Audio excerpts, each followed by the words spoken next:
I'm going to let you in on a little slice of Craig Allen. You know me from Fight Night Picks. You know me as a guy who apparently sports LL Bean shirts on the channel. I like to have fun. I like to talk fights. But when I'm not watching fights, which is legitimately 90% of my life, people are like, Craig, what do you do? Why'd you say I like to have fun like Kawhi Leonard? Like, at least try to convince people that you do. I like to have fun. But Wow, realistically, and my wife had this conversation with, I would say my mom, but it's actually our mom. If you didn't know we're brothers, we are. But we went to a CFL game this weekend, and we were driving in the vehicle, and Crosby, Stills, Nash came on, and I blared it. And they were like, Craig, what the fuck are you doing? And I went, no, I don't really listen to rap that much anymore. Like, I like to keep it mellow. And our mom laughed quite a bit. And Amanda goes, no, Julie, Craig's the most stoner music guy that you had no idea. Doesn't smoke dope, but he is the weirdest. So if you went onto my Apple Music and you just hit play, there would be Chance the Rapper, there would be Crosby, Stills, and Nash, there'd be Billy Strings as well. And if you want to know, like, what are some movies that I like to watch? Well, like, my favorite movie of all time, and this is going to sound weird too, is the movie Goon. I love that movie. I can recite passages. I've seen it 100 times. Is the moral of the story, Craig, not a stoner, but playlist would suggest he is, Alan? The part about it is, this fight coming up this weekend between Krylov and Gustafsson, it's weird, but it's right into my wheelhouse, and it should be in your wheelhouse too. It is so odd because if you look at it, Matt, Nikita Krylov is ranked in this one. He's a top-ranked UFC light heavyweight. Alexander Gustafsson hasn't won a meaningful fight in years and years and years, and it didn't even compute into my brain. The last time Alexander Gustafsson won a fight, he absolutely dusted Glover Teixeira during the daytime back in 2017. He fought at UFC 232 for the title. And I thought, geez, that was like what? Like last year? Craig, that was in 2018. Like, I have to remind myself of these things. So it really is weird. I don't know what Alexander Gustafsson is anymore. I don't know who he is. He loses to Jones. He fights Anthony Smith. He looks like a wet paper bag. And then he goes out there and he fights Fabricio Verdum, who apparently is like Muay Thai ready. Again, Fabricio's back. Let's get the bag over with PFL Verdum. And Gustafsson looked completely lost at heavyweight. Like, he looked like he didn't even belong in the cage that night. And I know that's harsh and it's kind of rude. And I mean it with, you can't say mean it with respect because it wasn't a nice thing for me to say. But Alexander Gustafsson didn't look like the guy that he used to look like. And we have to realize he's 10-7 in the UFC. He's in the Hall of Fame, for goodness sake. But it's just really hard to get a read on Gustafsson, especially now having not won a fight since 2017. He's left so much of himself in the cage, it's ridiculous. Like, you cannot go through fights like Alexander Gustafsson has gone through and still be the same fighter at 35 years of age. It's just the truth. And I do worry about him moving back down to 205 pounds. It did feel like he kind of left the division behind when he did move up to heavyweight, because that was the thing is, hey, Gustafsson, a huge light heavyweight, could fight Stipe, like if he is able to get the win over Verdum. That was something that was paraded around quite a bit. They're both boxers. They could make this happen. But he looked terrible against Fabricio Verdum, who himself didn't look very good leading up to that performance. He had just lost to Alexei Oleinik, exactly. Fabricio Verdum. In not a very good fight for either guy. It was kind of a showcase of older talent, and it just showed that, hey, the heavyweight division might not be the healthiest that it's ever been. And then Verdum looks like a guy from 10 years prior who would finish Fedor Emelianenko's giant win streak.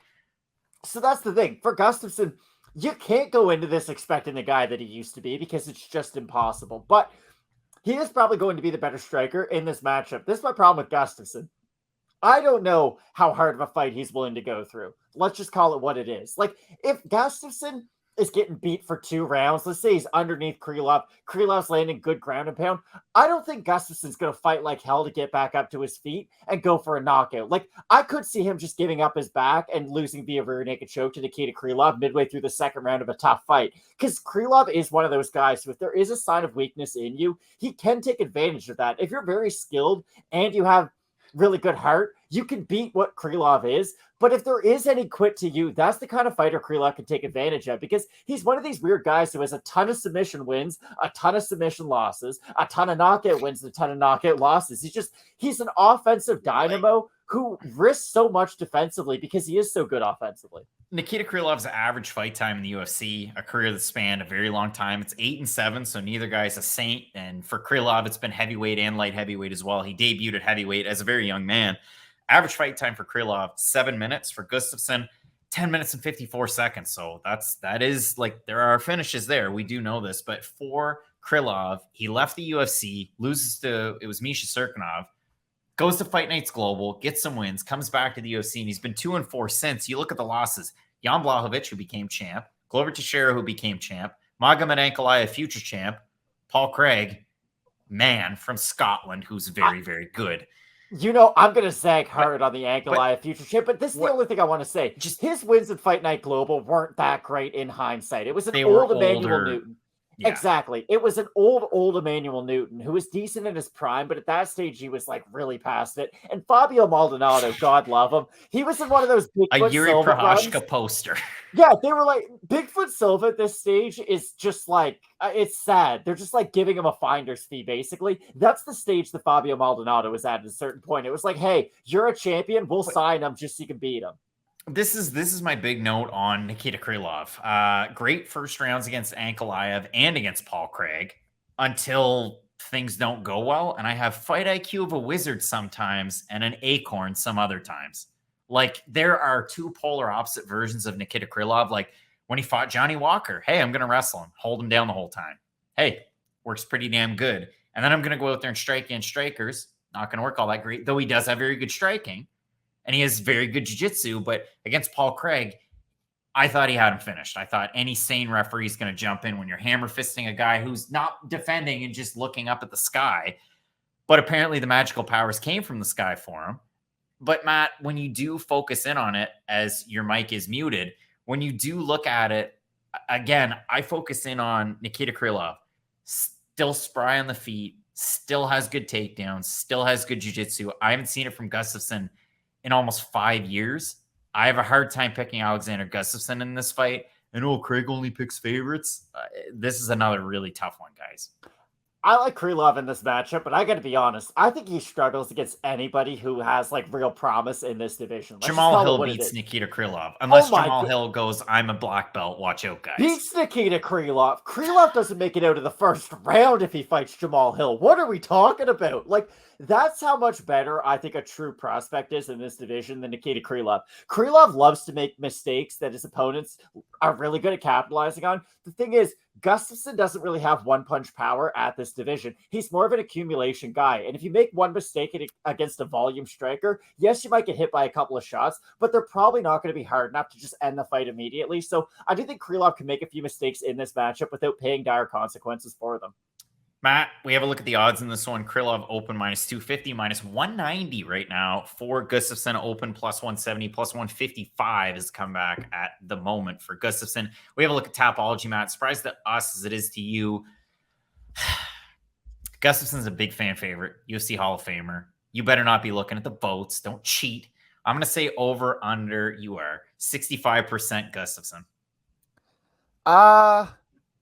He's so washed, though. I think it's going to be on. It'll be close to 50, I think. It is. You cheated. 1,229 total votes, 53% Krylov, 54% by decision, 22% by submission, 16% by knockout. For the 47% that have Gustafsson, 66% by decision, 26% by knockout. I think if Gustafsson beats Krylov, it's probably by finish, which might sound odd. And I think if Krylov beats Gustafsson, yeah, it could be that lifesaver any which way. Let's just split it all the way across. But I do have Krylov, younger fighter, more active. Again, like if you want some more Apple Music playlist suggestions, hit me up, I guess. But Matt, I'll let you kind of take the torch on this one.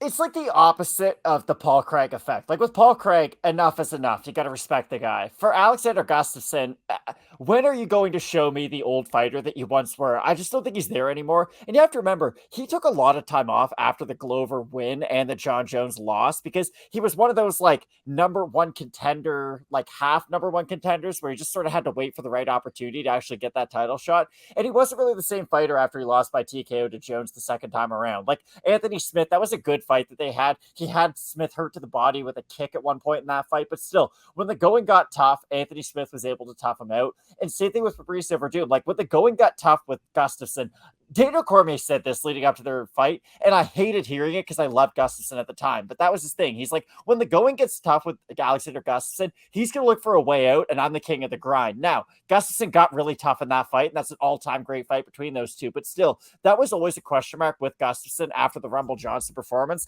and I just don't think he's going to go back to the fighter that he once was.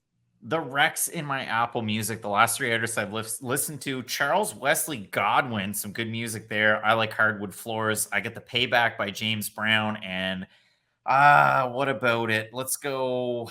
Wait, I don't want to last wait. 3. How do you go my last 3 and then go, what about it? You must have skipped something. I had the artist. So I just had the artist and the album, but I don't want to wait the song by The War on Drugs. So, Matt, we have a big time weekend of fights coming up. Both of us going with Nikita Krylov to get the win. It might not be popular. We have some big time fights left. Leavitt, Pimblett. What about a co-main event between Chris Curtis, the Action Man, taking on Jack Hermanson, the Joker? And in the main event, Curtis Blaydes taking on Tom Aspinall. You're not going to want to miss it. So keep it locked in with Fight Night Picks. And as we always say, let's get into it.